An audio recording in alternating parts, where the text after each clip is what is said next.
Ya Bapa, Bapa, ini aku anakmu, layakkanlah seluruh hidupku.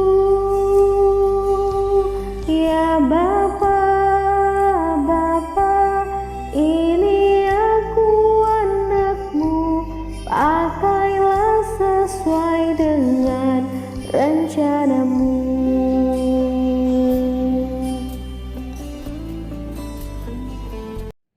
Saudara-saudara yang Tuhan Yesus kasih, bertemu kembali dengan saya dalam khotbah online GPC Anugerah Bermazmur 28 Februari 2021.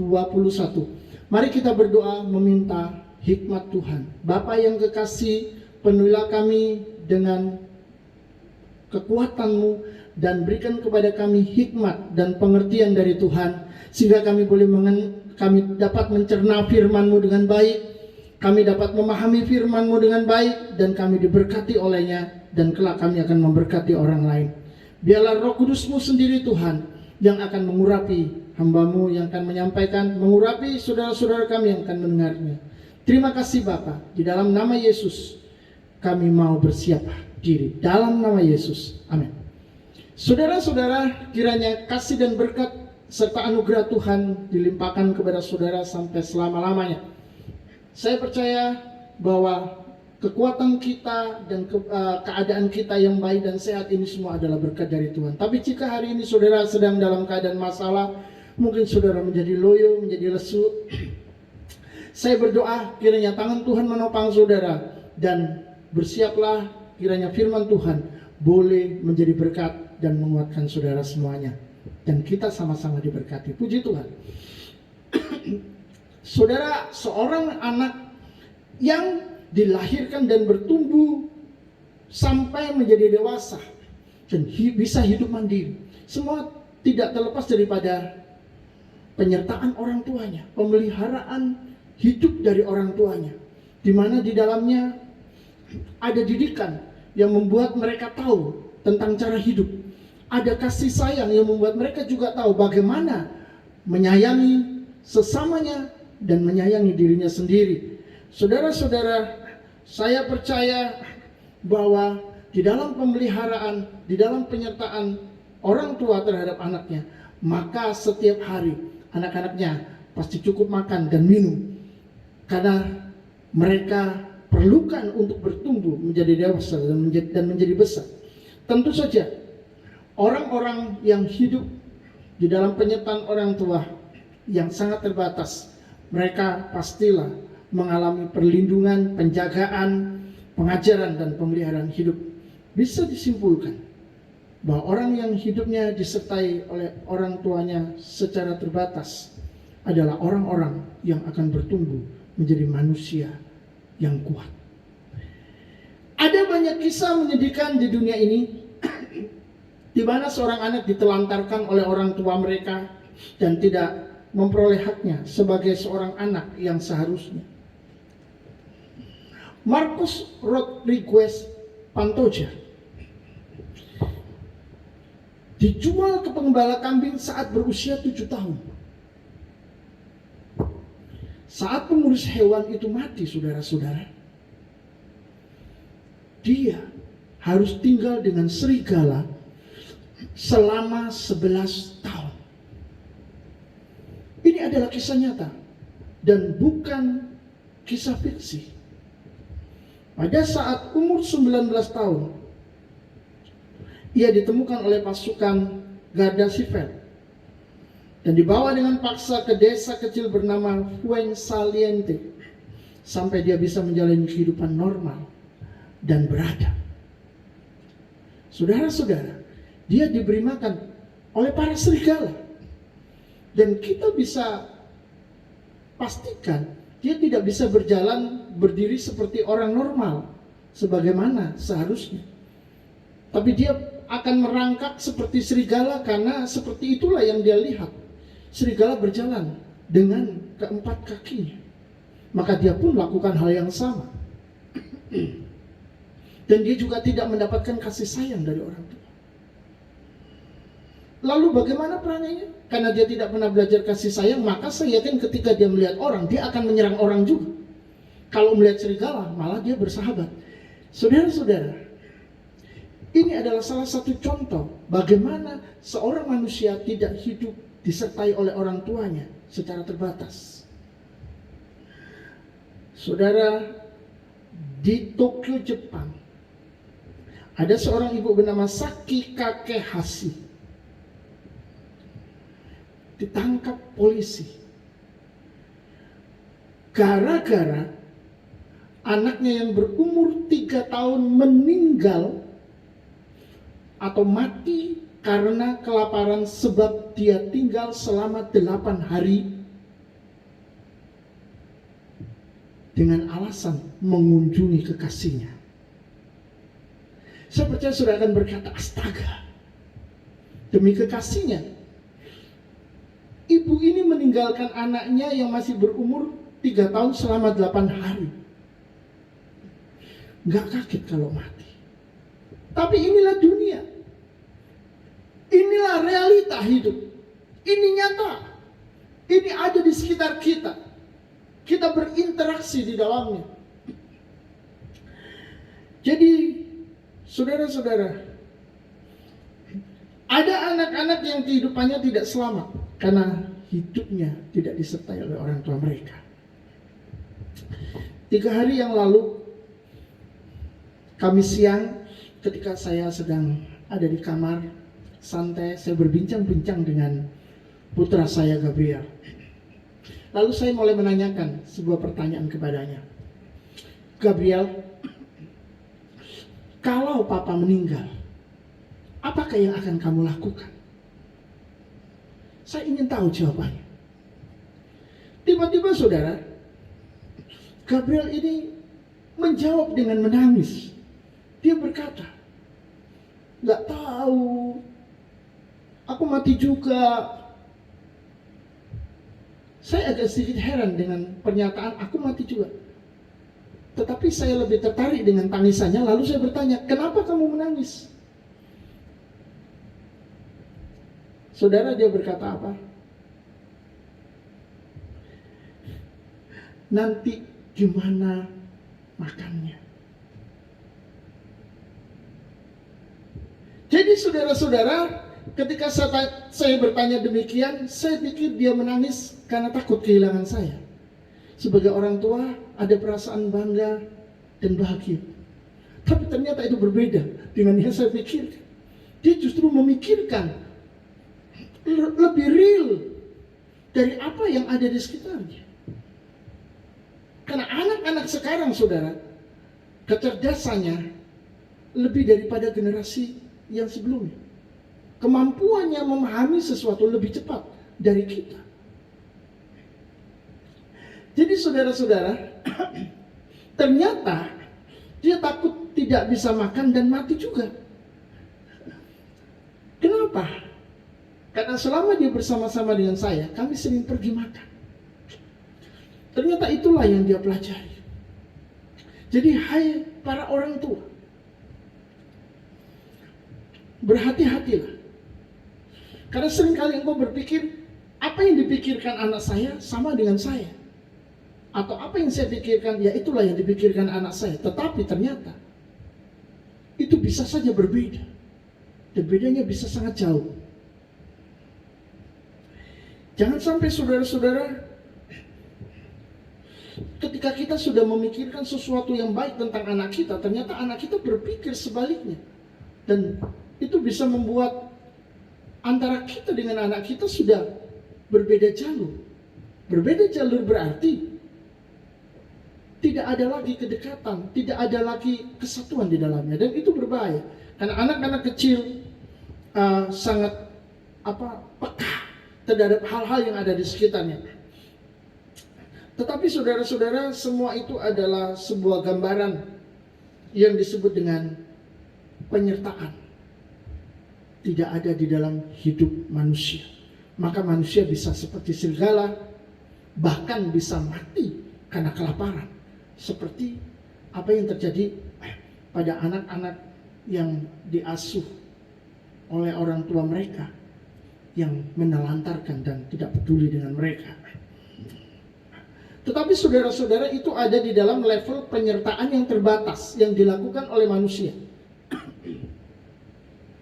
Lalu bagaimana dengan level penyertaan yang tidak terbatas yang dilakukan oleh Tuhan? Bagaimana dengan kita kalau kita tidak disertai oleh Tuhan? Pernahkah saudara menanyakan ini pada diri saudara? Adam dan Hawa putus hubungan dengan Allah, dan secara otomatis Tuhan meninggalkan mereka. Akibatnya, saudara tahu. Pertama, mereka diusir dari taman kelimpahan yang bernama Taman Eden, yang full service, segala sesuatu yang diperlukan di sana ada. Yang kedua, mereka mengalami rasa sakit. Itu awal pertama di mana Hawa mengalami rasa sakit bersalin. Tetapi yang kita lihat pada kenyataannya adalah setelah manusia benar-benar keluar dari Tuhan, setelah mereka ditinggal oleh Tuhan dan tidak disertai oleh Tuhan, mereka mengalami lebih dari itu. Mereka mengalami sakit, penyakit, dan lain sebagainya. Dan yang ketiga, ketika mereka ditinggal oleh Tuhan, mereka hidup di dalam bumi yang terkutuk. Tidak lagi hidup di dalam Taman Eden yang penuh dengan berkat. Lain Adam dan Hawa, ada juga Raja Saul, yang saudara tahu dipakai oleh Tuhan secara luar biasa. Tapi suatu saat karena ketidaktaatannya, dia ditinggal oleh Tuhan. Dan apa yang terjadi? Ia dirasuk oleh roh jahat. Sebaliknya, Daud yang disertai dan diurapi oleh Roh Kudus, diurapi oleh Tuhan, justru berdoa untuk Saul dan melepaskan Saul dari roh jahat. Daud mengusir roh jahat, Saul dirasuk roh jahat. Apa yang membedakan keduanya? Saul tidak disertai Tuhan, Daud disertai oleh Tuhan. Ada lagi Simson, seorang dengan kekuatan yang sangat luar biasa. Dia diurapi oleh Roh Kudus. Mulai sejak kecil, dia telah dipersiapkan Tuhan. Dia memiliki kekuatan yang luar biasa karena rambutnya. Rambutnya tidak boleh dipotong. Begitu dipotong, kekuatannya akan hilang. Dan rahasia itu adalah rahasia antara dia dengan Tuhan. Tapi saudara-saudara yang dikasihi Tuhan, suatu hari dia membuka rahasia itu sendiri. Sesuatu yang seharusnya antara dia dengan Tuhan saja. Dia membukanya kepada Delila, seorang perempuan yang dicintai. Lalu dipotonglah rambutnya, dan tiba-tiba dia menjadi seorang yang sangat tidak berdaya. Dia ditangkap, matanya dibutakan, dan akhirnya hidupnya sangat menderita. Saudara-saudara, sebelumnya Simson memiliki kekuatan membunuh 1000 orang dengan rahang keledai sendirian. Ada satu orang yang bisa membunuh 1000 orang sendirian pada waktu itu juga. Maka saya yakin saudara akan berpikir bahwa dia seperti seorang Superman. Saudara-saudara yang dicintai Tuhan, itulah daftar orang-orang yang tadinya disertai Tuhan, tetapi melakukan pelanggaran dan tidak setia kepada Tuhan. Akibatnya penyertaan Tuhan dicabut dan berakibat fatal. Mari kita lihat bagaimana di era perjanjian baru. Bagaimana? Apakah penyertaan Tuhan di dalam perjanjian lama sudah tidak berlaku lagi di dalam perjanjian baru? Atau Tuhan masih tetap ingin menyertai orang-orang di zaman perjanjian baru, yang artinya di zaman setelah Yesus? Ternyata saudara-saudara, Tuhan menegaskan kembali tentang penyertaannya yang luar biasa dalam hidup anak-anak kesayangannya. Mari kita lihat dasar ayatnya. Matius 28 ayat 19 sampai 20. Karena itu pergilah, jadikanlah semua bangsa muridku dan baptislah mereka dalam nama Bapa dan Anak dan Roh Kudus, dan ajarlah mereka melakukan segala sesuatu yang telah kuperintahkan kepadamu, dan ketahuilah, Aku menyertai kamu senantiasa sampai kepada akhir zaman. Saudara-saudara, dalam amanat agung, Yesus menegaskan kepada para muridnya, dan tentunya berlaku juga bagi umat tebusannya yang bergabung bersama-sama dengan dia. Apa yang dijanjikan? Yaitu janji tentang penyertaan. Yesus menyertai kita sampai kepada akhir zaman. Jadi kita lahir sampai kita mati, dia tetap menyertai kita, karena penyertaannya sampai akhir zaman. Jadi sampai mati pun penyertaan Tuhan tidak pernah hilang. Maka saudara-saudara yang dikasihi Tuhan, kita melihat di sini bahwa ternyata Tuhan memang rindu menyertai anak-anaknya. Yang kedua, sejak awal Tuhan memikirkan hal terpenting dalam kehidupan orang-orang percaya, yaitu hidup dalam penyertaannya. Yesus datang untuk mengingatkan dan memanifestasikan dirinya yang selalu ingin menyertai umatnya. Matius 1 ayat 23 berkata, sesungguhnya anak darah itu akan mengandung dan melahirkan seorang anak laki-laki, dan mereka akan menamakan dia Immanuel, yang berarti Allah menyertai kita. Allah bersama-sama dengan kita. Saudara-saudara, di dalam nubuatan Alkitab, Tuhan sudah berjanji. Tuhan di dalam perjanjian lama menjanjikan akan datang seorang putra, seorang anak laki-laki yang akan dinamakan Immanuel, yang dimaksud adalah Yesus. Dan artinya adalah Allah menyertai kita. Berarti kehadiran Yesus itu adalah bukti daripada kerinduan Tuhan, kemauan Tuhan, niat hati Tuhan untuk tetap menyertai umatnya. Dia tidak pernah sekalipun ingin meninggalkan umatnya, walaupun umatnya itu adalah umat yang jorok, umat yang jahat, umat yang meninggalkan dia. Sungguh kasih Tuhan terlalu besar, terlampau besar untuk membiarkan kita sendirian. Dia ingin menyertai kita. Jadi saudara-saudara, hidup disertai oleh Tuhan, ini adalah janji dari Tuhan sendiri untuk kita. Yang ketiga, Roh Kudus adalah pribadi ketiga di dalam Tritunggal. Dia adalah Roh Allah atau Allah itu sendiri, yang dijanjikan akan tinggal selama-lamanya di dalam hati umatnya, dan kehadirannya adalah untuk menyertai selama-lamanya. Yohanes 14 ayat 16.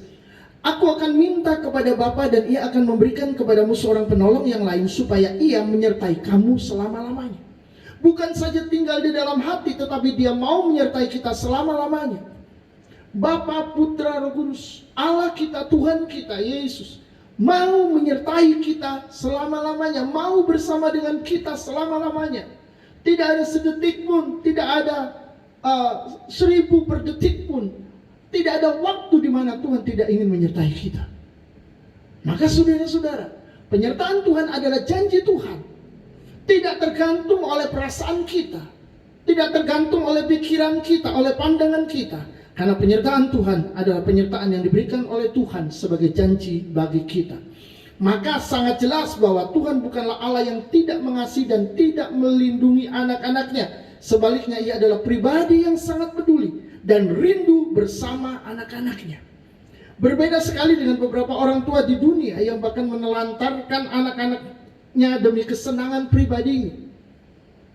Sampai ada yang mati dan ada yang menjadi seperti serigala. Bahkan ada bapak-bapak yang menelantarkan anaknya demi uang, tidak peduli dengan keluarganya. Saudara-saudara yang dikasihi Tuhan, Allah kita bukanlah Allah yang seperti itu. Orang-orang yang disertai Tuhan selalu ada di dalam pengawasan dan perlindungan Tuhan, tidak dibiarkannya sendiri, tidak ditinggalkannya. Maka saudara-saudara, kita yang disertai oleh Tuhan adalah orang-orang yang berbahagia, adalah orang-orang yang tidak sendirian, walaupun sekalipun kita berada di dalam kesesakan, kesulitan, masalah, persoalan, itu sendirian. Di dalam kondisi yang penuh dengan ketidakpastian sekarang ini. Pandemi COVID-19 dan keadaan yang sangat buruk dalam ekonomi dan segala hal. Bukankah itu adalah waktu yang sangat tepat dan bahkan kondisi yang sangat penting untuk kita disertai oleh Tuhan? Apakah hari ini saudara sudah disertai oleh Tuhan? Atau saudara sendiri ragu, saudara sendiri bingung dan tidak tahu jawabannya? Saudara-saudara, ada satu pertanyaan, yaitu apakah penyertaan Tuhan ini bersifat otomatis dan tetap hanya karena kita percaya kepada Yesus? Bagaimana? Apakah penyertaan Tuhan itu otomatis dan tetap karena kita percaya Yesus? Saya percaya Yesus, maka secara otomatis dan secara tetap saya disertai oleh Tuhan. Jawabannya adalah yang pertama, ya. Karena kita putranya. Karena kita anak-anaknya, maka seluruh kehidupan kita ada dalam perlindungannya. Dan itulah yang kita sebut sebagai anugerah. Di mana perbuatan tangan Tuhan atas hidup kita tidak tergantung oleh kita, tetapi tergantung oleh kemurahan hati Tuhan. Kalau penyertaan Tuhan itu tergantung oleh kemurahan hati Tuhan pada kita, maka kita tidak perlu takut apapun, tetapi kita boleh percaya kepada penyertaan Tuhan yang tidak terpengaruh oleh keadaan kita. Jadi percayalah, Tuhan menyertai saudara. Tidak peduli, tidak tergantung bagaimana saudara. Apakah saudara orang kaya? Apakah saudara orang miskin? Apakah saudara orang hebat, orang penting, orang pandai, atau saudara orang bodoh? Apakah saudara orang sehat? Apakah saudara orang cacat? Tuhan menyertai saudara tidak tergantung oleh kondisi dan situasi saudara. Atau saudara adalah orang yang punya banyak kelemahan, itu pun juga tidak mengganggu penyertaan Tuhan untuk terjadi dalam kehidupan kita. Karena sekali lagi itu diberikan sebagai anugerah. Yang kedua, apakah penyertaan Tuhan bersifat otomatis dan tetap hanya karena kita percaya Yesus? Jawabannya adalah ya, otomatis. Tapi yang kedua agak sedikit berbeda dengan yang pertama. Ini tujuannya adalah untuk supaya kita belajar mengerti lebih dalam lagi tentang penyertaan Tuhan di dalam kehidupan kita. Saudara-saudara, yang kedua, ya, otomatis kita percaya Yesus, kita disertai oleh Dia. Tetapi Tuhan berhak mengangkat tangan anugerahnya jika kita tidak taat sebagai anak. Dia menyertai kita, ya. Melindungi kita, memproteksi kita, ya. Tetapi dengan tiba-tiba Dia bisa mengangkat tangannya, mencabut penyertaannya karena kita tidak taat. Firman Tuhan sudah disampaikan kepada kita, kebenarannya sudah disampaikan, pesannya, kerinduan, keinginan hatinya disampaikan kepada kita, tapi kita tidak taat. Bahkan berkali-kali Tuhan berbicara kepada kita, kita menutup telinga kita. Maka saudara-saudara, bisa saja pada waktu itu Dia mengangkat tangan anugerahnya. Tapi bukan karena Dia benci kita, melainkan karena Dia sayang kepada kita. Saudara-saudara, di sini penyertaan Tuhan tidak kita alami atau rasakan akibat kesalahan dan sikap kita yang tidak menghormati Tuhan sebagai Bapa kita. Maka sebenarnya ini adalah bersifat hajaran. Maksudnya bagaimana? Maksudnya karena kita tidak taat kepadanya, kita dihajar. Dan orang yang dihajar itu berarti adalah orang yang dikasihi. Karena Yesus berkata, Aku menegur dan mengajar orang-orang yang kukasihi. Saudara-saudara, dalam hal ini kita masih diperlakukan sebagai anak. Jadi sejauh apapun kejatuhan orang, kesayangannya, dan sebesar apapun hajarannya, orang itu masih punya kesempatan untuk kembali dan disertai lagi. Karena dia diperlukan, karena dia diperlakukan sebagai anak nakal. Jadi penyertaan Tuhan otomatis dan tetap ya ketika kita percaya Yesus. Tetapi ketika kita nakal, ketika kita tidak taat, Tuhan berhak sewaktu-waktu mengangkat tangan penyertaannya, sehingga kita mengalami sesuatu yang membuat kita bisa kembali bertobat. Itu artinya dihajar. Supaya apa? Supaya kita kembali menjadi seperti yang Tuhan inginkan di dalam kehidupannya. Saudara-saudara, kalau Anda hari-hari ini menjadi anak nakal, maka Anda juga akan dihajar oleh Bapa kita. Bukan tangannya mengajar, memukul, plak-plak, bukan. Tapi dia membiarkan hal-hal yang membahayakan kita, hal-hal yang bisa membuat kita sakit, dia biarkan datang dan turun kepada kita. Namun itu pun masih ada di dalam kontrol Tuhan yang sempurna. Tetapi yang ketiga,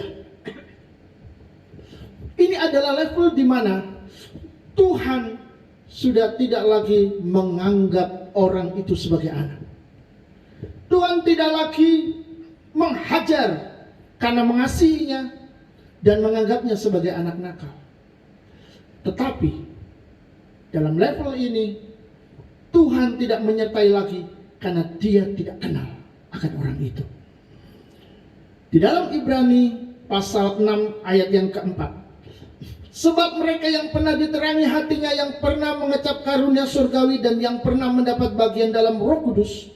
Lalu ayat yang kelima dan keenam, dan yang mengecap firman yang baik dari Allah dan karunia-karunia dunia yang akan datang, namun yang murtad lagi, tidak mungkin dibaharui sekali lagi demikian atau sedemikian sehingga mereka bertobat.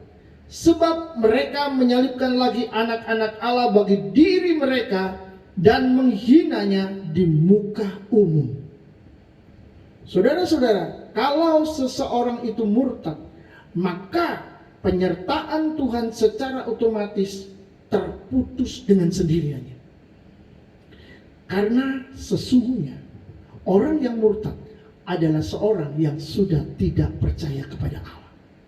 Kita bisa mengalami krisis iman, ragu-ragu, tapi selama kita masih dianggap sebagai anak yang nakal, karena masih ada iman di dalamnya belum hilang total, kita akan dihajar. Di dalam kasihnya dia akan kembalikan kita. Tapi kalau sudah murtad, maka dia sudah tidak lagi mengenal orang ini. Dari Ibrani 6 pasal 4 sampai yang ke-6, kita belajar, kita mengetahui dari Alkitab sendiri bahwa orang yang murtad itu ternyata adalah orang-orang yang pernah diterangi hatinya, yang pernah mengecap karunia surgawi, yang pernah mendapat bagian dalam Roh Kudus, pernah mengecap firman yang baik dan karunia-karunia dunia yang akan datang. Tetapi yang murtad lagi tidak mungkin dibaharui sedemikian. Orang berdosa bertobat, di dalam perjalanan dia goncang karena tidak teguh imannya, karena tidak pas posisinya, belum presisi begitu, imannya belum presisi. Lalu dia mulai meninggalkan Tuhan, dia mulai mencari sesuatu yang lain. Maka orang seperti ini disebut murtad. Dan orang seperti ini, kata Tuhan, tidak akan dibaharui sekali lagi. Karena memang sudah tidak mungkin. Mengapa? Karena orang seperti ini sebenarnya sudah rusak. Jadi siapakah yang murtad? Yang murtad adalah mereka yang tadinya mengalami anugerah Roh Kudus, sempat percaya Yesus, mempercayai firman-Nya, mungkin sudah melayani, bahkan menyampaikan firman Allah, tetapi karena sesuatu dia meninggalkan Tuhan dan menghina Yesus di muka umum. Alkitab katakan orang seperti ini sudah rusak dan tidak bisa diperbaharui lagi. Dia menghilang dan hidup tanpa Tuhan.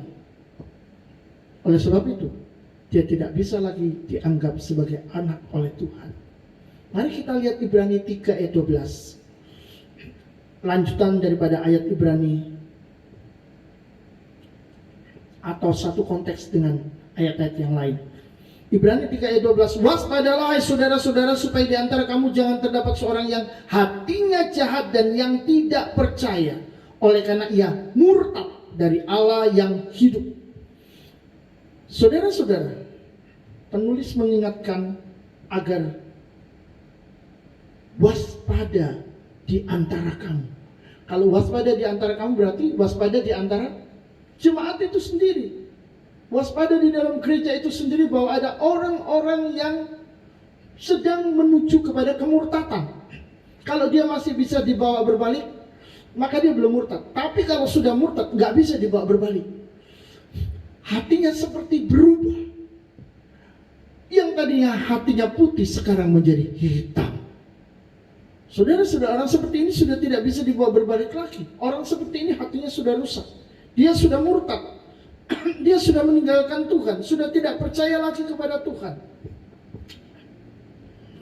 Dan di dalam Ibrani 6 ayat ke-6 dikatakan, peringatan bagi yang murtad. Hidupmu dekat dengan kutuk dan akan berakhir dalam pembakaran. Saudara-saudara, apa sebenarnya yang terjadi di dalam diri orang murtad? Orang murtad ini adalah orang yang hidup bersama-sama dengan iblis. Dia benar-benar meninggalkan Tuhan, tapi orang lain nggak tahu. Karena kadang-kadang dia menutupi semuanya supaya orang tidak mengenali kemurtadannya. Tetapi nanti akan kelihatan bahwa dia akan mulai merusak gereja. Dia akan mulai merusak kepercayaan dan keyakinan saudara-saudaranya yang lain. Di mana tadinya dia juga bersama-sama dengan mereka seia sekata dan satu pandangan. Dia mungkin akan mulai berkata, apakah menurutmu Yesus itu memang benar-benar Tuhan? Kalau dia memang Tuhan, kenapa dia tidak bisa menolong kita sekarang? Menurut aku, dia tidak bisa dipercaya. Nah, orang-orang seperti ini sudah kelihatan. Dan itu akan semakin kuat, semakin kuat, semakin kuat. Sehingga jangan kaget, seorang pendeta pun bisa keluar. Lalu di luar dia berkoar-koar, menjelek-jelekkan kekristenan, lalu memfitnah Yesus dan melakukan hal-hal yang merusak iman Kristen. Ini sudah murtad. Jadi kata murtad ini sendiri bukan cuma ada di sana, di Alkitab juga ada, saudara. Dan yang dimaksud murtad adalah berarti orang itu sudah keluar dari ajaran firman Tuhan, keluar dari iman kepada Yesus sebagai Tuhan dan Juru Selamat. Itu murtad. Dan ini sangat mengerikan lagi. Dan di dalam level ini sekali lagi, orang ini tidak bisa diperbaharui. Orang ini hanya bisa dihancurkan oleh Tuhan dan ditobatkan oleh Tuhan sendiri. Karena masih ada kesempatan bagi mereka untuk bertobat.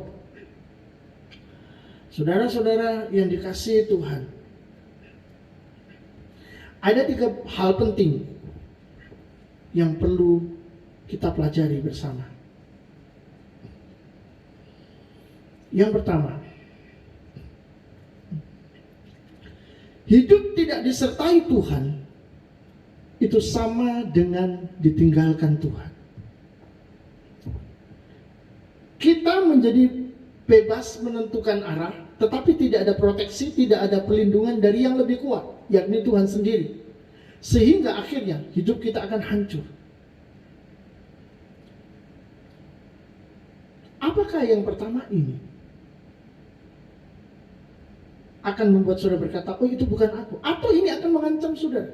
Kalau ini mengancam dan membuat saudara merasa, wah kok sepertinya saya seperti itu ya, cepat kembali. Tuhan mengasihi saudara. Yang kedua, pastikan diri Anda masih bisa berbalik. Jangan lambat-lambat mencarinya. Karena hanya seorang yang masih dikasihinya sebagai anak saja yang dapat diperbaharui kembali. Meskipun karena kesalahannya, tangan Tuhan diangkat sebagai jalan datangnya penghajaran agar dia bertobat. Jadi saudara-saudara, kita harus memastikan bahwa diri kita masih bisa berbalik jika kita mulai merasa sudah tidak disertai Tuhan. Hidup kita kosong, kita jauh dari Tuhan. Pastikan saudara masih bisa berbalik. Jadi cepat berbalik, jangan berlambat-lambat. Karena selama saudara masih bisa diperbaharui, itu berarti saudara masih anaknya. Saudara masih diperlakukan sebagai anak.